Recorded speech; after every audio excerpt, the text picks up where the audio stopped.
largest margin of victory since 2006 for Sacramento over Golden State, and Keegan Murray was brilliant here tonight with 32 points.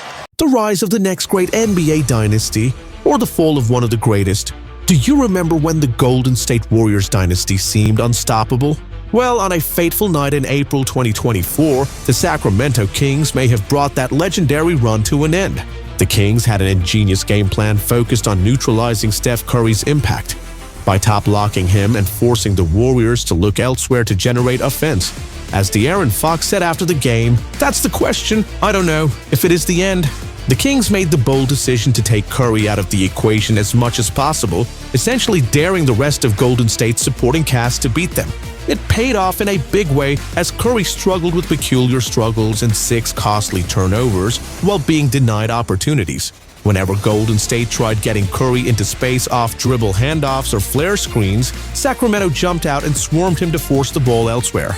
As Fox explained, "I can't answer, I don't know, but we were able to beat this team at this moment." On this night at least, the Kings managed to effectively neutralize one of the greatest scorers in NBA history. It was a risky gambit, letting Curry's younger teammates like Jonathan Kuminga have open looks while overcommitting to stop Steph. But the hyper-aggressive top-locking worked to perfection, allowing Sacramento to control the tempo and play the type of grinded-out playoff game they wanted. The Kings rolled out the defensive trapdoor from their brilliant game plan, picking up Steph full court, forcing the ball out of his hands, and daring role players like Draymond, Wiggins, and Kuminga to beat them. Curry wasn't at his best, but his 22 points with just 6 turnovers wasn't a total liability. It was the rest of the Warriors' supporting cast that failed to show up. Klay Thompson had an abysmal scoreless outing, going 0 for 11 from the field in a game where the Warriors desperately needed him to provide offense. Klay's struggles navigating Sacramento's suffocating defensive scheme spoke volumes about his fading impact as he enters free agency. Despite Curry's decent stat line, the Kings' ability to neutralize his impact as a scorer and playmaker proved a masterstroke. "We need Klay back," lamented Kerr after the game, but this performance raised questions about the Warriors' ability to consistently rely on Thompson going forward. Shutting down Steph by top-locking and denying him easy kick-out opportunities allowed the Kings to control the tempo to their liking. And with Murray's explosion and Sabonis' inside dominance, Sacramento executed their game plan perfectly to pull off a landmark victory. Crazy, right? But the Kings' strategy went beyond just great individual defense. They executed beautiful offensive sets to free up red-hot rookie Keegan Murray. Do you know how many three-pointers Murray rained down on the Warriors? An incredible 8 triples on his way to 32 points and 9 rebounds. The Kings ran a ton of intricate actions to get Murray open looks from 3. This included complex plays like veer staggers that transitioned into handoffs, allowing Murray to launch open jump shots after receiving screens. They also utilized flare screens to free him up for quick catch-and-shoot threes. Additionally, the Kings incorporated some unexpected maneuvers like cheeky cuts and back screen to generate wide-open layups and dunks for Murray. Golden State had no answers as Murray caught fire from downtown. Whenever the Warriors overcommitted to stop Murray's penetration, he made them pay by kicking out to open teammates like Keon Ellis. One possession perfectly exemplified Murray's takeover. The Kings ran their twirl action, with Murray coming off to pin down screens to receive the pass from Fox. Instead of just rising for a 3, he snaked a dribble handoff into a side pick and roll for an open mid-range pull-up jumper that he drained. Sacramento did a terrific job finding creative ways to generate open looks for Murray from all over the floor. As the broadcast mentioned, his 32 points were the most by a Kings rookie in their playoff debut. The rookie was seemingly scoring at will against Golden State's overmatched and rotating defense, whether it was step-back threes created by running him off pin-downs, handoffs into open jumpers, or ducking in for layups after backdoor cuts. Murray had the Warriors spinning. As the lead grew larger and larger in the third quarter, Murray's shooting barrage was the killer blow that demoralized the Warriors.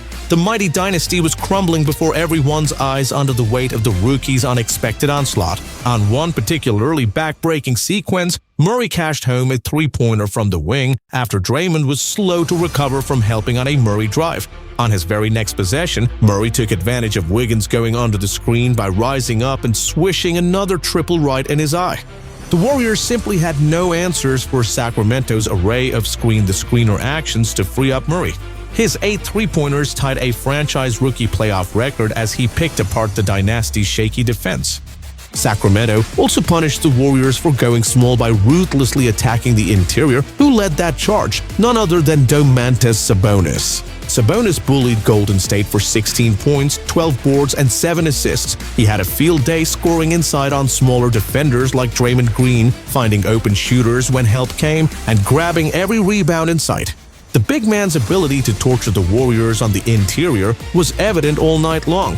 On one play, Sabonis set a wide ball screen for De'Aaron Fox to attack Curry's overmatched defense. As Fox snaked his way into the paint, Wiggins was forced to leave the strong side corner to provide help defense. Sabonis instantly read this and made the simple swing pass to Keegan Murray for a wide-open three-pointer. The Warriors were never able to settle into a rhythm, either offensively or defensively, with Sabonis securing the paint on both ends with his size and strength. His sheer strength caused them to lose their rhythm and rotate, creating openings for teammates to pass and open lanes for them to look. The two-time All-Star also made an impact by simply bullying his way to offensive rebounds and putbacks over the vertically challenged Warriors. He seemed to rip down every key board in the second half, constantly extending possessions for the Kings scorers. After the game, Steve Kerr lamented, "We just couldn't keep Sabonis off the glass. He ate us alive down there." Kevin Looney could only offer token resistance against Sabonis' combination of skill, strength, and smarts. Golden State simply had no answers for the accomplished big man's comprehensive offensive brilliance. Sabonis was the powerful interior linchpin that unlocked everything else in Sacramento's ruthlessly executed game plan. In the postgame, it was reflected by De'Aaron Fox that championships were being won by them when he was a sophomore in high school watching. It was acknowledged by him that if it is the end, it is what it is. Gratitude was expressed by him that this team was able to be beaten at this moment, but it was also acknowledged that they have definitely had a hell of a run. Whoa, chills! You could sense the historic weight of this win over a dynasty that ruled the NBA for nearly a decade. Speaking of that dynasty's future, the biggest lingering question is, what happens with Klay Thompson? He's a free agent this summer after his nightmare zero-point performance. Will the Warriors pay up for an aging, declining Klay? It's just one of many huge decisions they'll have to make this offseason with limited financial flexibility. Draymond is 34, Curry is 36. Their window is closing rapidly. The tough truth is that this core probably can't get it done anymore without an influx of new costly talent around Curry. As Kings coach Mike Brown said, "You've got 3 Hall of Famers, but the reality is that's not my problem." Brown spent 6 seasons as Kerr's lead assistant before taking the Sacramento job, so he knows that championship core intimately. His cold dose of reality highlighted the uncertain future facing the Warriors. The broadcast noted this was the biggest win by the Kings over Golden State since 2006, nearly 20 years ago. It felt like witnessing the potential ending of one empire and the beginning of a new Northern California rivalry. The Kings, meanwhile, are skyrocketing with their young core of Murray, Sabonis, and Fox.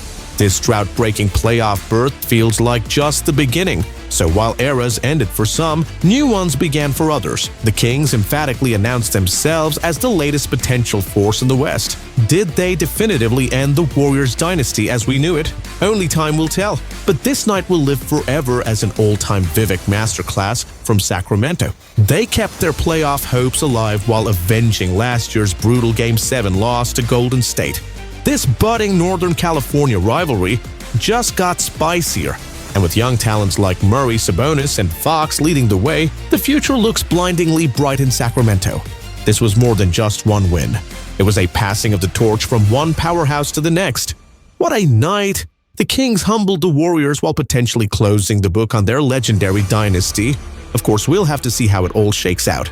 But for now, be sure to leave a like if you enjoyed this breakdown. Hit subscribe so you don't miss any of my upcoming NBA playoff coverage. Thanks for watching.